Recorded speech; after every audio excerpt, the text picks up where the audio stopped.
बिस्मिल्लाहिर्रहमानिर्रहीम। सलाम नाजरीन और सामाइन, मेरा नाम है असद सुलेरिया और मैं जेमिनी में एक कम्युनिटी फार्मासिस्ट हूँ और आज mynutrients.pk के प्लेटफॉर्म से आपसे मुखातिब हूँ। आज की वीडियो में हम बात करेंगे कि मल्टीविटामिन्स हैं क्या और किन लोगों को मल्टीविटामिन्स की ज़रूरत है। तो सबसे पहले हम अपने आज के मौजू के जो पहला हिस्सा है मल्टीविटामिन्स क्या हैं उसके बारे में बात करते हैं। मल्टीविटामिन्स जो हैं एक ऐसा कॉम्बिनेशन है मुख्तलिफ विटामिन्स का, ट्रेस एलिमेंट्स का और मिनरल्स का, जो कि हमारी जो रोज़ाना की ज़रूरियात है न्यूट्रिएंट्स की, उनको पूरा करते हैं और साथ में वो न्यूट्रिएंट जो हमें खाने से 100% नहीं मिल सकते, उनको पूरा कर सकते हैं। ये जो मल्टीविटामिन्स हैं, ये मुख्तलिफ शक्लों में होते हैं, ये टैबलेट्स की फॉर्म में भी होते हैं, ये कैप्सूल्स की फॉर्म में भी होते हैं, ये साथ में लिक्विड्स की फॉर्म में भी होते हैं और ग्रेन्यूल्स की फॉर्म में भी होते हैं। और इसके अंदर कॉम्बिनेशन होता है मुख्तलिफ मल्टीविटामिन्स का, जैसे कि B vitamins, vitamin D, calcium, जो मिनरल्स हैं, मैग्नीशियम और ट्रेस एलिमेंट्स का। तो ये बेसिकली मल्टीविटामिन्स होते हैं। अब हम आते हैं अपने दूसरे हिस्से के ऊपर कि मल्टीविटामिन्स की ज़रूरत आखिर हमें है क्यों? क्या जो हम खाना खाते हैं वो काफ़ी नहीं है कि हमारे दिन की जो पूरी डेली रिक्वायरमेंट्स है मल्टीविटामिन्स की, उनको पूरा कर सके? और इसका जवाब अनफॉर्चुनेटली ये है कि जो हमारा खाना है, जो हम खाते हैं, वो हमारी रोज़ाना की न्यूट्रिएंट्स की जो रिक्वायरमेंट है, उसको 100% पूरा नहीं करता। इस सिलसिले में मैं आपके सामने मुख्तलिफ रिसर्चेस रखूंगा जो इस बात को साबित करेगी कि जो हमारा खाना है, बेशक वो फ्रेश वेजिटेबल्स और फ्रूट्स ही क्यों ना हो, वो हमारी जो रिक्वायरमेंट्स है मल्टीविटामिन्स की, उसको 100% पूरा नहीं करती। सबसे पहले हम बात करते हैं जर्मन सोसाइटी ऑफ न्यूट्रिशन की। जर्मन सोसाइटी ऑफ न्यूट्रिशन ये कहती है कि हमारी जो रोज़ाना की मल्टीविटामिन्स हैं, उनकी रिक्वायरमेंट को पूरा करने के लिए हमें किसी भी हेल्दी इंसान को जो अपनी मल्टीविटामिन्स की रिक्वायरमेंट पूरा करना चाहता है या चाहती है, उसको दिन में 450 ग्राम ताज़ा सब्जियां और 250 ग्राम ताज़ा फल खाने चाहिए। मगर इसकी बिनिस्बत जो हम खाने खाते हैं, खासतौर पे जो हमारी यंगर जनरेशन है, वो कैलोरी रिच और न्यूट्रिएंट डेफिशिएंट खाने खाते हैं। जैसे कि कोई भी खाना जो कि फास्ट फूड है, जिसके अंदर burger, French fries, pizza, cold drinks है, ये इनके अंदर कैलोरीज तो बहुत ज़्यादा हैं, मगर जो न्यूट्रिएंट्स की मिकदार इनके अंदर होती है, वो बहुत ज़्यादा कम होती है। जिसकी वजह से हमें ये तो लगता है कि हमने बहुत ज़्यादा खा लिया है, मगर जो न्यूट्रिएंट्स या मल्टीविटामिन्स उन खानों के अंदर होते हैं, वो या बहुत कम है या ना होने के बराबर है। उसके बरक्स अगर हम फ्रेश वेजिटेबल्स या मिनरल्स फ्रूट्स लें, तो हमारी कुछ हद तक जो रिक्वायरमेंट है मल्टीविटामिन्स की पूरी हो सकती है। मगर ये जो एक मिथ है, वो कहा जाता है कि सिर्फ ताज़ा सब्जियों और फल से ही हम अपनी मल्टीविटामिन्स की जो रिक्वायरमेंट है डेली की, वो पूरी कर सकें, तो ये बिल्कुल गलत है। इस मामले में जो सबसे पहली रिसर्च थी, वो जर्मनी के एक फार्मासिस्ट और माइक्रो न्यूट्रिएंट के रिसर्चर हैं, डॉक्टर उवे ग्रोबर। उन्होंने एक किताब लिखी जिस किताब का नाम है 10 मोस्ट इंपॉर्टेंट मल्टीविटामिन्स। उस किताब के अंदर उन्होंने ये रिसर्च बताई कि तकरीबन पिछले 104 सालों में 1914 से लेके 2018 तक जो हमारी मेन सब्जियां हैं, जिसके अंदर पालक है, टमाटर है या गोभी है, उसके अंदर आयरन की, कैल्शियम की और मैग्नीशियम की जो मिकदार है, वो तकरीबन 90% तक कम हो चुकी हुई है। यानी कि अगर आप ताज़ा सब्जियां और फल खा रहे हैं और ये समझ रहे हैं कि इसके अंदर सारे इंपॉर्टेंट न्यूट्रिएंट्स और मल्टीविटामिन्स पूरे हो जाते हैं, तो अनफॉर्चुनेटली ये हकीकत नहीं है।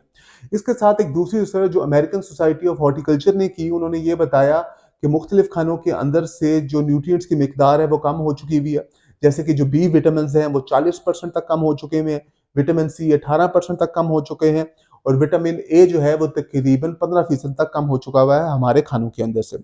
फिर एक रिसर्च जो पिछले साल आई, एक आर्टिकल लिखा नेशनल ज्योग्राफिक ने, जिसने जो है मुख्तलिफ रिसर्चेस को उसके अंदर साइट किया और उसके अंदर उन्होंने बताया कि गंदम के अंदर से 23% जो है इंपॉर्टेंट विटामिन और मिनरल्स कम हो चुके हुए हैं, जिसके अंदर आयरन है, मैग्नीज है, मैग्नीशियम है और जिंक है। साथ ही साथ उन्होंने रिसर्च की तकरीबन 18 किस्म की मुख्तलिफ इकसाम पे चावलों की, और उसके अंदर भी ये रिसर्च सामने आई कि जो कंसंट्रेशन है आयरन की, जिंक की और बाकी मुख्तलिफ इंपॉर्टेंट मल्टीविटामिन्स की, वो भी चावलों के अंदर से कम हो चुकी हुई है। और ये बात जानना ज़रूरी है कि जितने भी गरीब ममालिक हैं या लो इनकम वाले ममालिक हैं, उनके अंदर जो उनकी 30% कैलोरीज की ज़रूरियात है, वो चावल या रोटी से पूरी होती है। तो आज अगर आप फ्रेश वेजिटेबल्स और फ्रूट्स खाते हैं, उसके खाने के बावजूद भी आपकी जो रिक्वायरमेंट है मल्टीविटामिन्स की, वो पूरी नहीं हो रही। फिर और किन लोगों को मल्टीविटामिन्स की जरूरत है? वो लोग जो वेजिटेरियंस हैं और जो गोश्त नहीं खाते और जो ज़्यादा दाल और सब्जियां खाते हैं वो मुख्तलिफ मज़ाहिब से भी हो सकते हैं, मुख्तलिफ कल्चर से भी हो सकते हैं, मगर जो लोग ख़ास तौर पर वेजिटेरियंस हैं उनके अंदर भी जो है इनकी न्यूट्रिएंट्स की डेफिशिएंसी पाई जाती है। एक तो वजह ये है कि पिछले सालों में जिस तरह मैंने आपसे जिक्र किया कि जो न्यूट्रिएंट्स की मिकदार है इन तमाम खानों के जो न्यूट्रिएंट्स की मिकदार है इन खानों के अंदर वो कम हो चुकी हुई है, और उसके साथ साथ जो बायो अवेलेबिलिटी होती है प्लांट बेस्ड न्यूट्रिएंट्स की या विटामिन की या मिनरल्स की, वो कई गुना कम होती है एज कम्पेयर टू उन विटामिन की जो कि जानवरों के गोश्त के अंदर पाए जाते हैं। तो उस वजह से भी वो लोग जो वेजिटेरियंस हैं उनके अंदर एक ये डेफिशिएंसी होती है। फिर वो लोग जो मुख्तलिफ वजह से गोश्त नहीं खा सकते, मुख्तलिफ बीमारियों की वजह से, जिनके अंदर सर फहरिस्त, अगर किसी का यूरिक एसिड बढ़ा है तो वो गोश्त से इज्तनाब करते हैं, अगर किसी को दिल के मसाइल हैं तो वो गोश्त से इज्तनाब करते हैं, अगर किसी का ब्लड प्रेशर बढ़ा हुआ है तो उन लोगों को भी गोश्त नहीं खाना चाहिए। तो जब वो गोश्त से इज्तनाब करते हैं, और वैसे भी ज़्यादा गोश्त खाना अच्छा नहीं होता, जब वो गोश्त से इज्तनाब करते हैं तो उसकी वजह से भी बी विटामिन की डेफिशिएंसी, जो कि सिर्फ जो है ज़्यादा मिकदार में जानवरों के अंदर पाया जाता है, उसकी डेफिशिएंसी आती है। और मुख्तलिफ विटामिन की और न्यूट्रिएंट्स की एक वजह यह भी है कि उन लोगों को जिनको अपनी मुख्तलिफ बीमारियों की वजह से गोश्त नहीं खा सकते, उनके लिए भी ज़रूरी है कि वो मल्टीविटामिन्स लें। साथ साथ बच्चों के लिए भी ज़रूरी है, वो औरतें जो प्रेग्नेंट हैं या जो ब्रेस्ट फीडिंग कराती हैं, या वो लोग जो बुजुर्ग हैं या बुढ़े हैं, या वो लोग जो ज़्यादा स्पोर्ट्स करते हैं, उन लोगों को भी जो है मल्टीविटामिन्स की ज़रूरत है, क्योंकि स्पोर्ट्स से जब वो करते हैं तो मसल की जो मूवमेंट है वो ज़्यादा होती है, और पसीने की वजह से भी जो इंपॉर्टेंट न्यूट्रिएंट्स है वो जिस्म से निकलते हैं, इसलिए उनके लिए भी ज़रूरी है कि वो मल्टीविटामिन्स लें। साथ साथ एक और ग्रुप जिनको मल्टीविटामिन्स की बहुत ज़रूरत है वो लोग हैं कि जिनको मुख्तलिफ इकसाम की बीमारियां हैं, या जो मुख्तलिफ दवाइयाँ लेते हैं इन अमराज के ट्रीटमेंट के लिए। जैसे कि यहाँ पे मैं आपको एक छोटी मिसाल देता चलूँ कि जो लोग जिनको ब्लड प्रेशर है या डायबिटीज़ है, तो वो सिर्फ एक डिजीज़ को ट्रीट करने के लिए तो वो सिर्फ एक डिजीज को ट्रीट करने के लिए 2 से 3 मुख्तलिफ दवाई अद्वियात लेते हैं। तो ये दवाइयाँ जो होती हैं ये भी मल्टीविटामिन्स की डेफिशिएंसी कॉज़ करती हैं। तो एक तो जो दवाई है वो मल्टीविटामिन की डेफिशिएंसी कॉज़ कर रही है, जिसको ड्रग रिलेटेड न्यूट्रिएंट डेफिशिएंसी कहा जाता है, और एक वो जो डिजीज़ है वो खुद भी जो है मल्टीविटामिन की डेफिशिएंसी कॉज़ करती है।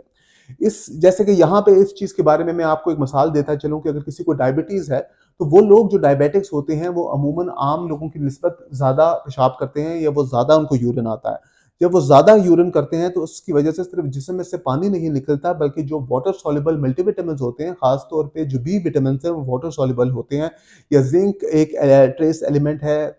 या जिंक एक मिनरल है वो, या मैग्नीशियम। तो मुख्तलिफ बी विटामिन्स और मुख्तलिफ वाटर सॉल्युबल विटामिन्स और मिनरल्स वो जिस्म से निकल जाते हैं। तो एक तो जो डायबिटिक्स हैं उनको मल्टीविटामिन्स की ज़रूरत है, क्योंकि उनको जब ऑफन वो यूरिनेशन करते हैं उसकी वजह से जो इंपॉर्टेंट न्यूट्रिएंट्स है वो जिस्म से निकल जाते हैं। साथ में ही साथ वो जो अद्वियात जो लोग ले रहे होते हैं उसकी वजह से भी मल्टीविटामिन की डेफिशिएंसी आती है।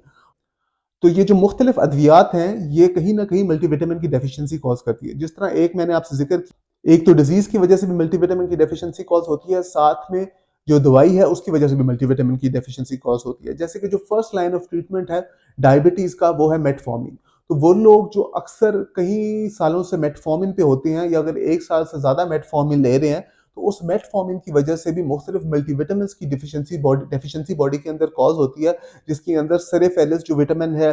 वो बी विटामिन है, उनकी डेफिशिएंसी कॉज होती है बी 12 की, और साथ में जो है मैग्नीशियम जो एक मिनरल है उसकी डेफिशिएंसी कॉज होती है। तो आज की इस वीडियो में हमने जाना कि मल्टीविटामिन्स हैं क्या, और कौन से ऐसे लोग हैं कि जिनको मल्टीविटामिन्स लेने चाहिए, और मल्टीविटामिन्स हमें क्यों लेने चाहिए। अगली वीडियो तक के लिए बहुत बहुत शुक्रिया। अल्लाह हाफिज।